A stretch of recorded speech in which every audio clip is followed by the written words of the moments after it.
श्री हरि नारायण श्री हरि की जय। भगवान गोविंदम जय। ओम नमो भगवते वासुदेवाय नमः। ओम नमः शिवाय। ओम नमः शिवाय।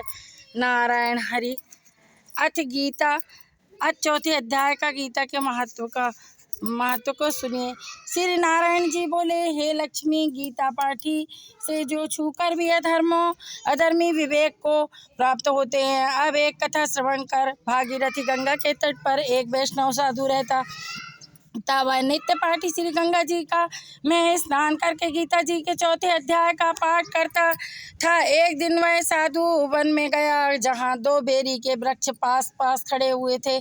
साधु गर्मी से घबराहट उसी के कारण उसी के नीचे सो गया। एक बेरी से उसका सिर लगा और दूसरी बेरी से उसका पाँव लगा।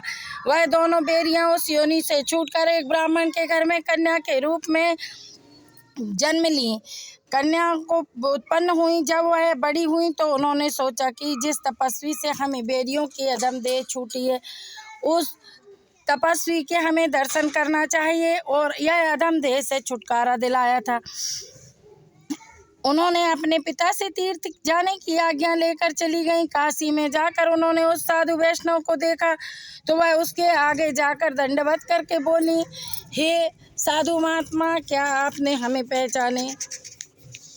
धन्य हो, तुमने हमें कृतार्थ किया। साधु बोला, मैं तो तुम्हें नहीं जानता।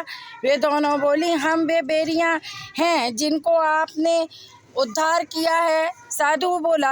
उद्धार किया। साधु बोला, अब मैं तुम्हारी क्या सेवा करूं? वे बोली, कृपा करके हमें गीता जी के चौथे अध्याय का महत्व है सुनाइए, उसका फल दीजिए। वैष्णव साधु ने चौथे अध्याय का फलदान किया।